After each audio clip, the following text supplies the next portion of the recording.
namna pekee unaweza ukatoka katika agano ni kwa mauti. Namna pekee unaweza ukatoka katika laana ni kwa mauti. Hakuna shortcut rafiki. Na ndio maana leo hii tunatia imani yetu kwa Yesu Kristo.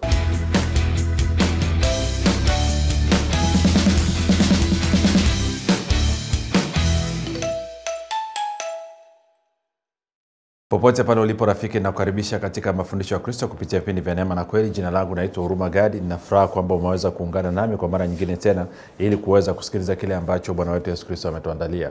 Kumbuka tu mafundisho ya Kristo yanakuja kwako kila siku muda na wakati kama huu, yakiwa na lengo la kujenga na kuimarisha imani yako wewe unanisikiliza, ili uweze kukua na kufika katika cheo cha kimo cha utimilifu wa Kristo.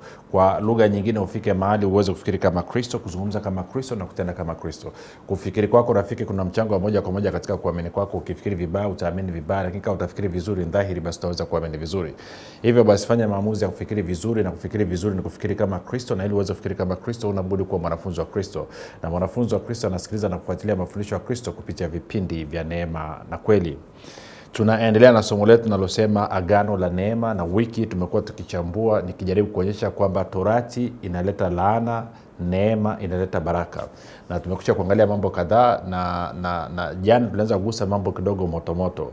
Na leo nitaendelea kukazia hapo mpaka somo liweze kuingia katika akili zetu na mioyo yetu, na hivyo kufanya maamuzi ya kugeuka ama kubadilika. Kumbuka tu mafundisho yanapatikana katika YouTube channel yetu inaitwa Mwalimu Huruma Gadi. Ukifika pale tafadhali subscribe, lakini pia utakapoangalia na kusikiliza usisahau kulike pamoja na kushare. Na kama ungependa kupata mafundisho kwa njia ya sauti, basi tutapatikana katika mtandao wa kijamii wa Telegram. Telegram inafanya kazi kama WhatsApp. Unaweza kutuma ujumbe mfupi tu ukasema niunge, na ukaunganishwa kwenye group la wanafunzi wa Kristo. Namba ni 0789500242 0789500242. Napenda kutoa shukrani za dhati kwako wewe ambao umekuwa ukisikiliza na kufuatilia mafundisho ya Kristo kila itwapo leo, lakini zaidi ya yote umekuwa ukihamasisha wengine na waweze kusikiliza na kufuatilia. Ila nzuri zaidi umekuwa ukiwafundisha na kuwashirikisha kile ambacho mwenyewe umejifunza. Tafadhali tambua kwamba unapokwenda kumwalika mtu kusikiliza mafundisho ya Kristo, mpe angalizo kwamba mafundisho haya yanalenga kumfanya mtu afikiri kama Kristo na wala sio kufikiri kama Adamu. Kwa bahati mbaya katika makanisa asilimia zaidi ya 99 wanafundishwa kufikiri kama Adamu na wala sio kufikiri kama Kristo. Ndio maana wanapokutana na mafundisho ya Kristo wanaona ni magumu. Mwambie atoe walau siku 3 naye ataweza kuyaelewa na atafurahia kabisa. Mwisho no sio mwisho, katikati ama napenda pia kutoa shukrani za dhati kwako wewe ambao umekuwa ukifanya maombi kwa ajili ya wasaji ya vipindi vya neema na kweli, kwa ajili ya kwangu mimi pamoja na timu yangu. Nasema asante sana kwa maombi yako. Unapoombea wasaji ya vipindi vya neema na kweli, waombee kwa kusimamia Waefeso 1:17-18 na Wakolosai 1:9-11. Na mwisho tunachukua kitabu kisema kwamba napenda kutoa shukrani za dhati kwa wewe ambao umefanya maamuzi ya kuwa partner wa vipindi vya neema na kweli na kuchangia gharama za kupeleka injili kwa njia ya redio. Kwa pamoja kabisa tunaleta mageuzi na mabadiliko makubwa. Tunafanya kazi kama team chini ya uongozi wa Roho Mtakatifu kuhakikisha ufalme wa Mungu unasonga mbele, na maelfu kwa maelfu ya watu maisha yao yanaguswa na kubadilishwa, na hivyo kumletea Mungu sifa, shukrani na utukufu. Kwa hiyo nakupa hii hongera sana. Baada ya kusema hayo, basi nataka tuende moja kwa moja kwenye Wagalatia 3 mstari wa 9 na wa 10. Wagalatia 3:9 na 10 anasema, basi hao walio wa imani hubarikiwa pamoja na Abrahamu aliyekuwa mwenye imani.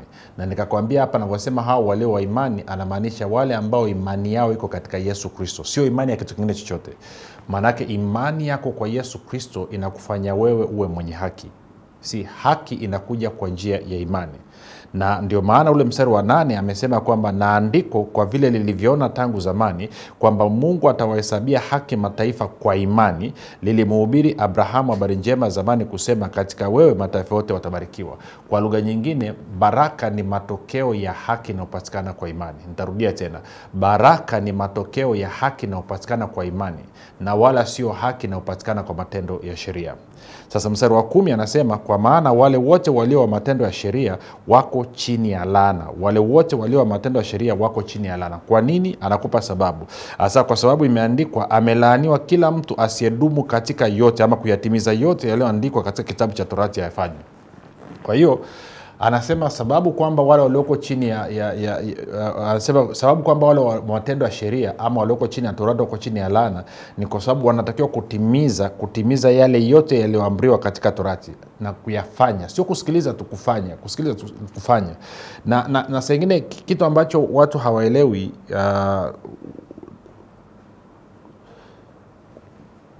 kwa Wayahudi kwa mfano na hata Wakristo wa kwanza kabisa walikuwa wanaelewa kwamba amri inapotolewa ni unaifanyia kazi. Ndio maana tuliona kwenye Warumi 2:11 anasema mpaka 13 pale anasema ama tukasome afu tarudi hapa maana tuweka sawa. Twende Warumi 2 na nadhani ule mstari wa 13 anasema hivi, kwa sababu sio wale waisikiao sheria walio wenye haki mbele za Mungu, bali ni wale waitendao sheria watakaohesabiwa haki. Sasa kuna kitu hapa. Sasa sio wale waisikiao sheria ndio wahesabiwa haki mbele za Mungu, bali ni wale watendao sheria. Kwa kusikia tu haitoshi, unatakiwa uchukue hatua na kufanyia kazi, kufuata hayo maagizo ambayo yamefanyika. Tunakwenda sawa. Kwa kusikia tu haitoshi. Na ndio maana huwezi ukaniambia leo hii wewe ni Mkristo unataka kufuata sheria Torati amri 10 alafu hautunzi siku ya Sabato. Unasema lakini Jumapili huwa napumzika. Wengine wanasema mnapumzika lakini mnapika chai asubuhi, mnapika chakula cha mchana, mnapika chakula cha special asubuhi na mchana. Bado wengine mnaenda kwenye maduka yenu, kwenye biashara zenu mnafungua, wengine mnaenda kutembea, kusalimia na kadhalika. Wakati yote hiyo inaitwa ni kufanya kazi. Siku ya Sabato wala hukutakiwa kutoka nyumbani kwako. Ulitakiwa utulie nyumbani kwako hapo hapo. Sasa huwezi ukachagua kufanya amri 10 alafu ukachagua sheria zipi unazifanyia kazi, zipi usifanyie kazi. Ndio maana tukirudi kwenye Galatia 3:10 sasa anaweka bayana. Anasema wale wote walio wa matendo ya sheria wako chini ya laana. Kwa nini? Anasema kwa sababu imeandikwa amelaaniwa kila mtu asiyedumu katika yote yaliyoandikwa katika kitabu cha Torati ayafanye. Sasa nikaanza kuonyesha madhara ya hiki. Nikamwambia twende kwenye Kumbukumbu la Torati 28. Sasa usisahau pia kitu kingine tulichokuwa tunakizungumza rafiki. Tulizungumza kwamba mstari wa 13 anasema Kristo ametukomboa kutoka katika laana ya Torati. Nikakwambia Torati yenyewe au sheria au amri 10 uwepo wake ni laana. Sio mimi nimesema, neno linasema. Lakini pia nikakwambia kuna laana pia ambazo ziko ndani ya hii Torati. Kwa hiyo Torati yenyewe kwa ujumla wake ni laana. Kwa nini? Kwa sababu hakuna mtu anaweza kuyatimiza yote yaliyoandikwa katika Torati na kuyafanya. Lakini pia kuna adhabu ambazo ziko ndani ya hii Torati kwamba ukishindwa kutimiza maagizo yote uliokuwa umeelekezwa, basi kuna laana mbalimbali zinakufuata. Ndio ile nikaanza kusomea ule mstari wa 15 anasema, lakini itakuwa usipotaka kuisikiza sauti ya Bwana Mungu wako, usiangalie kuyafanya maagizo yake yote na amri zake ni kuagizazo hivi leo, ndipo zitakapokujia laana hizi zote na kukupata. 16 utalaaniwa mjini, utalaaniwa na mashambani. Litalaaniwa kapu lako na chombo chako cha kukandia unga, kwa lugha nyingine chakula chako, mahitaji yako. Utalaaniwa uzao wa tumbo lako na uzao wa nchi yako, maongeo ya ng'ombe wako na wadogo wa kondoo zako. Na kipindi kilichopita nikakwambia anazungumzia ukishindwa kutunza sheria zote 613. Kwa lugha nyingine hata kama umezitunza zote 612 alafu ya 613 kaivunja, anasema basi wewe unakuwa chini ya laana. Unalaaniwa wapi? Mjini na unalaaniwa kijijini. Kwa lugha nyingine ukiwa kijijini laana na kubamiza, ukiamua kutoroka kijijini uje utafute maisha ya mjini laana na kubamiza. Ukiwa mjini ukaona kwamba mambo yamekuwa magumu, afadhali nirudi kijijini, laana na kufuata kijijini pia. Kwa hakuna sehemu yoyote ambayo utakwenda utakuwa na aweni. Hilo ni la kwanza. Lakini pia anasema utalaaniwa uzao wa tumbo lako. Kwanza anazungumzia utalaaniwa chombo chako cha kukandia. Kwa lugha nyingine anasema inapokuja kwenye swala la chakula na mahitaji yako, utaishi kwenye ukosefu na upungufu. Utaishi kwenye ukosefu na upungufu. Alafu anasema utalaaniwa uzao wa tumbo lako. Kwa lugha nyingine automatically watoto wako wanalaaniwa. Na 3 anasema mashamba yako yatalaaniwa.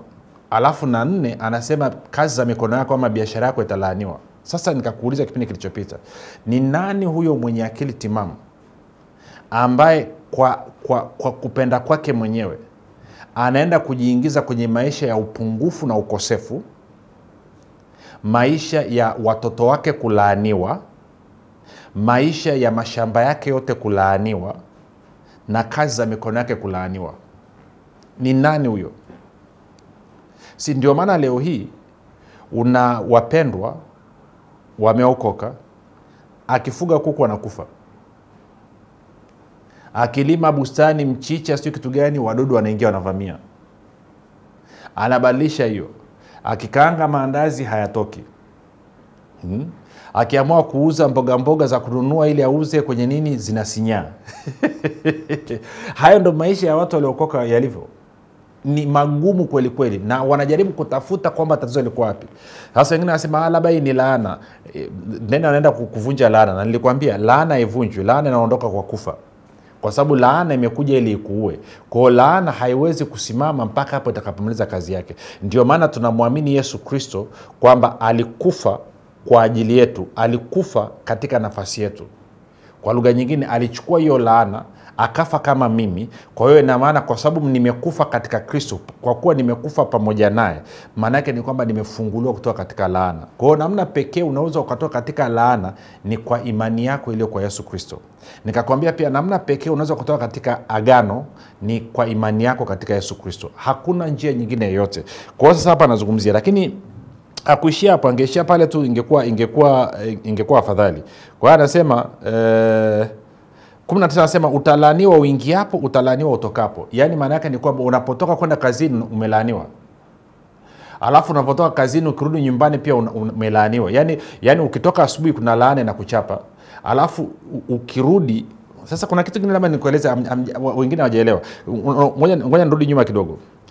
Mstari wa 15 nilikwambia kwa Kiingereza, ngoja nikusomee kwa Kiingereza tena kile kipengele cha mwisho kile. Kipengele cha mwisho anasema hivi, anasema that all these curses will come upon you and overtake you. Anasema laana hizi zote zitakujilia juu yako na kukupita, yani kukovertake.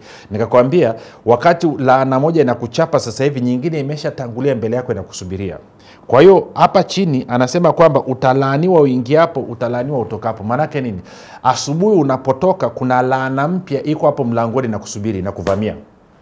Unaenda kwenye shughuli zako, jioni unavorudi nyumbani, wakati unaingia ndani ya nyumba yako kuna laana mpya na kuvamia. Kwa hiyo ina maana wewe unakutana na matatizo mapya kila siku. Kwa nini? Kwa sababu umeamua kukaa chini ya Torati na umeshindwa kutimiza sheria zote 613. Sasa labda nieleze kitu kingine kidogo. Ngoja tupige story tu. Naamini wewe unanisikiliza unajua kitu kinaitwa umeme. Umeme. Na nizungumzie zaidi umeme wa TANESCO. Huu umeme ni kwa manufaa yako. Umeme ndio unaotuwashia taa na kutupa mwanga ndani ya nyumba. Umeme ndio unaotuwezesha tunawasha redio kama inatumia umeme. Umeme ndio unaotuwezesha tunawasha feni kwa wale wanaotumia feni kujipuliza.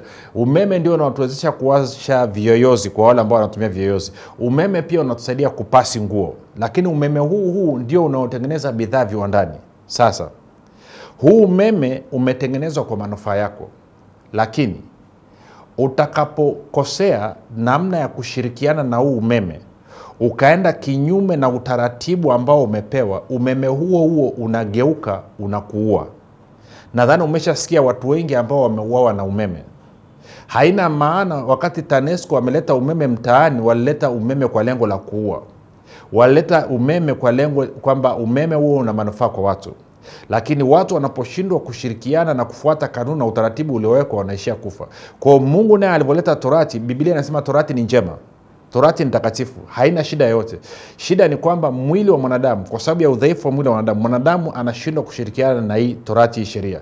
Kwa na wewe ambaye unakwenda kukaa chini ya sheria Torati ambayo haikuwa kwa ajili yako, ilikuwa kwa ajili ya taifa la Israeli, lakini kwa sababu ya kierere chako wewe na kierere cha mchungaji wako mkaamua kwenda kukaa chini ya sheria, maana yake ni kwamba unaanza kuhesabika kwamba uko chini ya Torati. Na tayari ameshasema kwenye Warumi 3:19 kwamba Torati ni kwa ajili ya walioko chini ya Torati, ili kila kinywa kifumbwe na kila mtu aingie katika hukumu.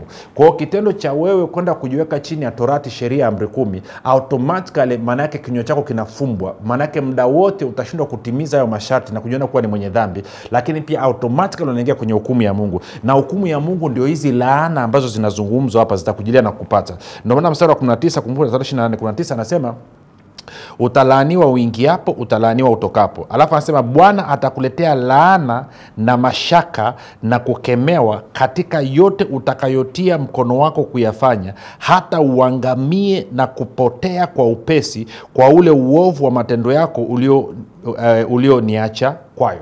Kwa anasema, ngoja nisome kwenye tafsiri nyingine, labda inaweza ikawa maneno yamekuwa makali yamepungua kidogo. Tena nisome kwenye neno, anasema hivi, Bwana ataleta juu yako fadhaa na kukaripiwa katika kila kitu unachokigusa kwa mkono wako, mpaka uwe umeharibiwa na kuangamizwa ghafla kwa ajili ya maovu ulioyafanya kwa kumwacha yeye. Maovu yapi? Ya kutokutimiza sheria zote 613. Biblia habari njema anasema hivi, Mwenyezi Mungu atawaleteeni maafa, vurugu na kukata tamaa katika shughuli zenu zote, mpaka mmeangamia upesi kwa sababu ya uovu wa matendo yenu na kwa sababu ya kumwacha Mwenyezi Mungu. Anasema atawaleteeni nini? Atawaletea maafa, ataleta vurugu na kukata tamaa. Hebu angalia maisha ya Mkristo yakoje. Angalia, na nazungumzia Mkristo, nazungumzia mtu aliyeokoka. Pa maisha yake yakoje? Maisha yake. Anasema Bwana atawaletea laana juu ya, ataleta laana juu yako, fadhaha na kukaripiwa. SUV hiyo Leona anasema hivi, Bwana atakuletea laana na mashaka na kukemewa. Angalia jinsi ambavyo Wakristo wamejaa mashaka. Akitaka kufanya biashara na mashaka, chochote anataka kufanya na mashaka. Maana yake ni kwamba ni mtu wa kuonewa, ni mtu anayekaripiwa, ni mtu anayechukiwa, ni mtu ambao watu wanamnyanyapaa. Na yote hiyo sio kwa sababu ni ibilisi, ni kwa sababu ya Torati. Ndivyo inavyosema. 21 anasema Bwana atakuambatanisha na tauni hata atakapokwisha kukuondoa katika nchi uingiayo kwa kuimiliki. Tauni nini? Maana yake ni magonjwa ya kuambukiza. Magonjwa ya kuambukiza. Kwa hiyo ama ngoja niangalie kwenye Kiingereza anasema nini. Anasema plague. Ni magonjwa ya kuambukiza. Kwa hiyo anasema Bwana atakuletea magonjwa. Kwa lugha nyingine, sasa sio kwamba ni Mungu ndo amekaa yuko busy anakupa rafiki. Issue ni hii kwamba mfumo umetengenezwa kwamba wewe ukishindwa kutunza, wewe utakapoamua kukaa chini ya sheria Torati na ukashindwa kutimiza sheria zote 613, automatically mfumo unaanza kukushughulikia. Haya yote yanayosoma, hizi laana zote hizi hapa zimetengenezwa, ziko katika mfumo. Sio kwamba Mungu anaangalia asema ngoja nimpe adhabu fulani, nimpe adhabu fulani. No, mfumo umetengenezwa hivyo kwamba mtu yeyote atakayeamua kukaa chini ya Torati, sheria, amri 10 na akashindwa kutimiza sheria zote 613, automatically laana hizi zinaanza kufanya kazi juu yake. Ni kama vile ambavyo ukichukua mbegu ya mahindi ukaenda ukapanda shambani. Mfumo umetengenezwa, ukipanda mahindi kipindi cha mvua, manake ile mbegu ikaingia kwenye udongo, alafu maji yakaja yakakutana na ile mbegu ikiwa ndani ya udongo, hiyo mbegu lazima imee. Ndio mfumo ambao Mungu ameutengeneza. Kwa hiyo na huu mfumo umetengenezwa hivyo kwamba mtu yeyote atakayeamua kukaa chini ya Torati, sheria, amri 10, maana yake ni kwamba atakaposhindwa kutimiza sheria zote, sio baadhi, sheria zote 613, automatically moja kwa moja mfumo wa laana unaanza kufanya kazi maisha yake. Na lengo la laana siku zote ni kukuangamiza. Laana haiji kukufundisha, laana inakuja kukuangamiza. Kwa nini? Kwa sababu unapovunja agano, adhabu yake ni laana, na laana hiyo kazi yake ni mauti. Ndio maana huwezi ukatoka kwenye agano mpaka unapokuwa umekufa. Kwa hiyo maana yake ni kwamba usipotimiza agano unaingia kwenye laana, na hiyo laana inakuua ili kutimiza makubaliano na masharti ya lile agano. Kwa hiyo rafiki, unapoenda kuamua kuishi maisha yako katika agano la kale ambao ndio Torati, sheria, amri 10, automatically ukishindwa kutimiza masharti, laana inakuwa activated, laana inaamshwa. Hiyo laana inaanza kukushughulikia na lengo lake ni kukumaliza kabisa. Alafu mstari wa 22 anasema Bwana atakupiga kwa kifua kikuu na kwa homa na kwa kuwashwa na kwa hari ya moto na kwa upanga na kwa ukaufu na kwa kogaa, navyo vitafukuzwa hata uangamie. Sasa niishie hapo, niruke niende mstari wa 28. 28 anasema hivi, ama tuende mstari wa 27. Anasema Bwana atakupiga kwa majipu ya Misri na kwa bawasiri na kwa pele na kwa kujikuna ambayo hupati kupoa. 28. Bwana atakupiga kwa wazimu na kwa upofu na kwa bumbuazi la moyoni. Unasikia maneno? Anasema utakwenda kwa kupapasa papasa mchana kama apapasavyo kipofu gizani, wala ufanikiwi katika njia zako, nawe siku zote utaonewa na kutekwa nyara, wala hapata kuwa na mtu wa kukuokoa. Sijui kama unasikia rafiki. Yaani sielewi ni mtu gani huyo mwenye akili timamu ameokoka vizuri, amempokea Yesu Kristo, alafu baadaye anamwacha Yesu Kristo, anajaribu kuthibitisha haki yake mwenyewe kwa kwenda kukaa chini ya Torati, sheria, amri 10.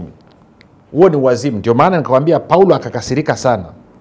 Tuende kwenye Wagalatia mlango, nataka nianze Wagalatia mlango wa 2 mstari ule wa 20, alafu tenda mlango wa 3 mstari wa kwanza mpaka ule wa 3.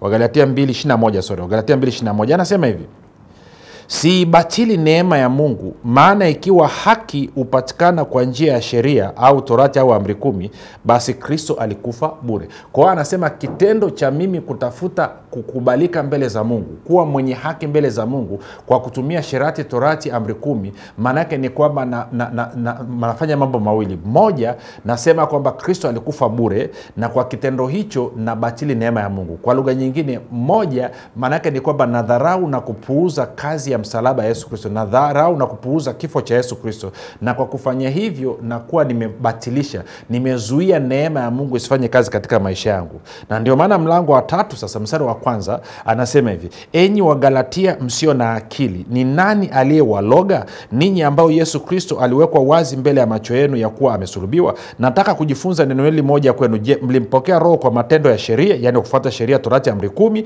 au kwa kusikia kunakotokana na imani, yani kwa imani yenu iliyo kwa Yesu Kristo? Je, mmekuwa wajinga namna hii? Baada ya kuanza katika Roho, manake kwa neema, mnataka kukamilishwa sasa katika mwili, manake kwa Torati? Anasema nani amewaloga ninyi Wagalatia? Ninyi Wagalatia, kwa nini mmekuwa wajinga namna hii? Ninyi Wagalatia, kwa nini hamna akili? Kwa hiyo maana yake nini? Kama mtume Paulo angekuja katikati ya kanisa leo hii, akaangalia kanisa jinsi ambavyo linaenenda na jinsi ambavyo linaamini na kutenda, na kuhakikishia zaidi ya 99.99% ya waumini katika makanisa, Paulo angewaambia ninyi ni wajinga, hamna akili, mmelogwa. Kwa nini? Kwa sababu mmeokolewa kwa neema kwa njia ya imani iliyo katika Yesu Kristo. Lakini sasa hivi mnataka kuendesha maisha yenu kwa kufuata Torati, sheria, amri 10, badala ya kuendesha maisha yenu kwa kufuata imani. Kwa nini? Kwa sababu mwenye haki ataishi kwa imani. Mwenye haki ataishi kwa imani. Sasa hilo ni tatizo. Hilo ni tatizo. Sasa fanya maamuzi rafiki. Kama ulikuwa umejisahau ukawa umerudi kwenye Torati, sheria, amri 10, fanya maamuzi ya kurudi kwenye imani. Tia imani yako kwa Yesu Kristo.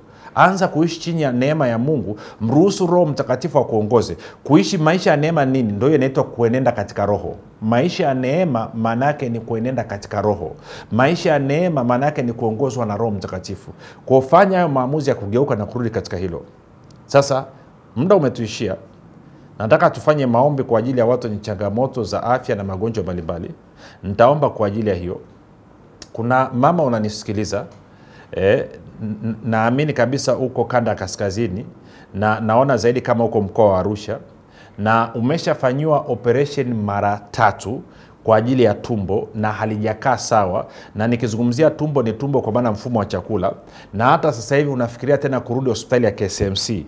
Lakini pia matumaini ni madogo sana ya wewe kupata ahueni ama kupona.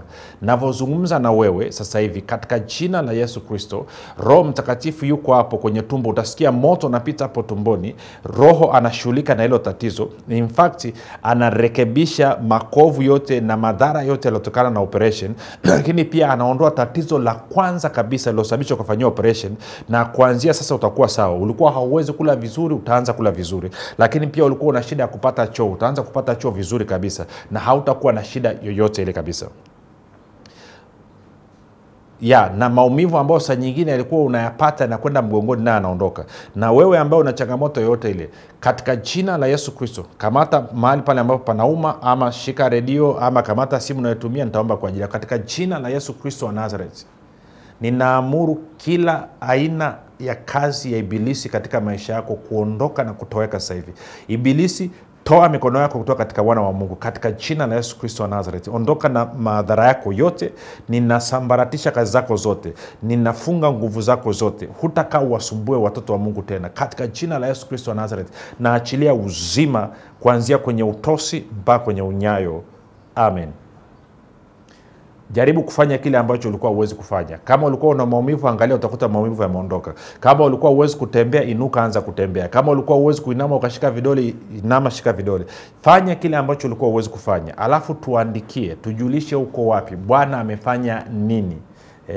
Na kuna ndugu unanisikiliza, jicho lako moja lilikuwa limeanza kupoteza kuona, uono tunasema namna hiyo, na katikati ya jicho ulikuwa kuna giza ambalo umeanza kuliona, lakini ile giza limeenda likitanuka likijaa nini, jicho zima. Ninavyozungumza na wewe hapo unasikia moto kama joto limeingia hapo, kuna kama mchanga kuzunguka jicho. Ukilala ukiamka asubuhi utakuwa unaona kabisa, na hilo tatizo utakuwa kama vile ukuwahi kulipata tena, kwa sababu kulikuwa kuna kovu ndani, na hilo kovu naona Roho Mtakatifu analishughulikia. Sasa muda umekwisha rafiki, tukutane kesho muda na wakati kama huu. Jina langu naitwa Huruma Gadi, na Yesu ni Kristo na Bwana.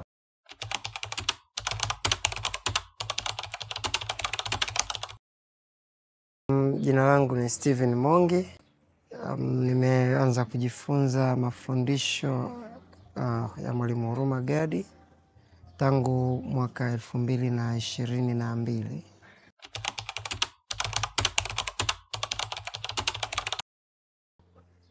Kwa mara ya kwanza ilikuwa ni jambo la kustajabisha, kwa sababu namna anavyozungumza ni tofauti sana na watumishi wengi ambao tuliwazoea.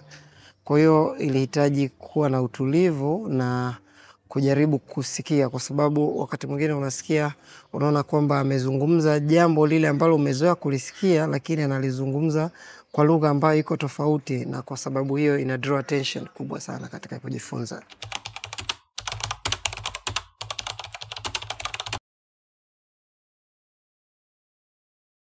Kabla ya kujifunza maneno mengi, tulikuwa tunajifunza neno la Mungu. Nadhani kwamba fasiri tunazopewa wakati mwingine unapewa fasiri ambayo sio sahihi na kuacha na maswali mengi kuliko kuwa na majibu. Lakini mara zote nilipokuwa nikimsikiliza Mwalimu Huruma, nilijikuta kwamba napata majibu sahihi ya maswali ambayo yalikuwa hayajibiwi na watumishi wengi waliokuwa wakifundisha neno la Mungu.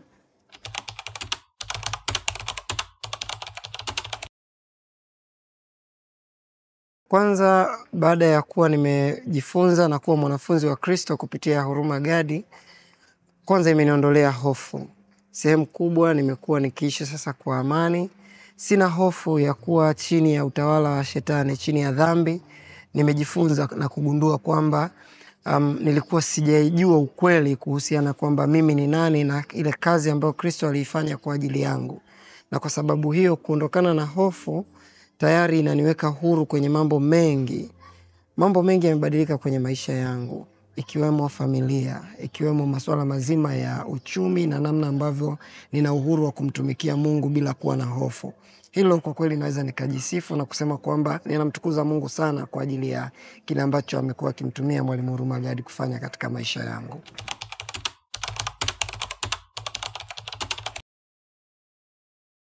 Wale ambao hawajajifunza mafundisho ya Kristo kupitia Mwalimu Huruma Gadi, ushauri wangu kwao ni kwamba wakati mwingine unapopata neema ya kumsikiliza, usikurupuke ukawa na hasira na haraka ya kufanya maamuzi kabla hujajua kile anachokifundisha.